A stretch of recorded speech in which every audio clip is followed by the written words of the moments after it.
Hi there.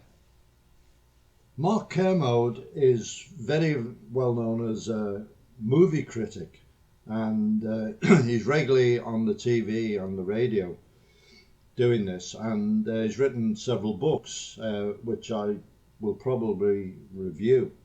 I really enjoyed his books.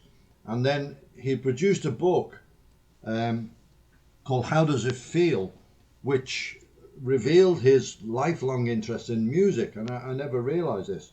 He's always really been heavily into music as a performer.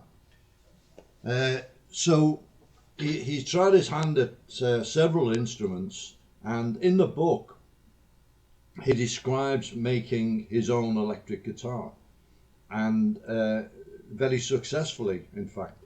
And as someone who once in woodwork class at school attempted to make a musical instrument, they wouldn't let us make a guitar, but I made some. It was kind of a zither type instrument, or so I planned to make.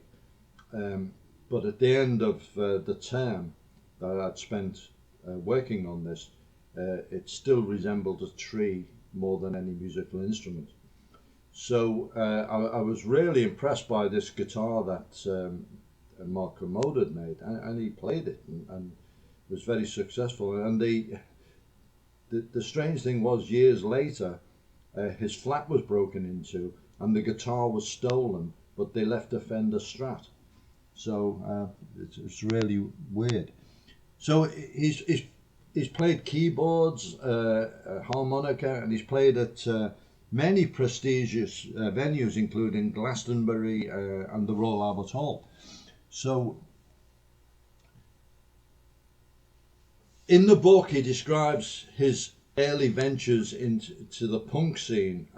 He went to college in Manchester, but he used to come over to Liverpool, which was a very flourishing punk scene, Eric's and so on. And it's hilarious, his attempts at being a star in the punk scene. But then he kind of settled down, and he took up the double bass, the upright bass, and started playing in various bands, not punk type music, but more kind of rockabilly type music. He and his friends formed so many bands that if you were ever in a group and you were trying to think of a name for it, then Mark Kermode and his mates had already thought of the name. There are so many different ones, and some of them are quite funny. So he ended up eventually in a band called the Railtown Bottlers, who play a particular type of music, as it's kind of rockabilly, and they played and gigged all over the country for many years. And then in later years he formed a group called the Dodge Brothers, and they went to Memphis, and while there they cut an album at the famous Sun Studio, where Elvis and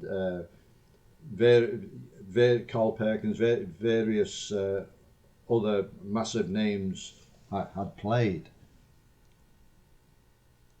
And he later became a member of the house band for Danny Baker on his TV show, and he played with a lot of people, backing a lot of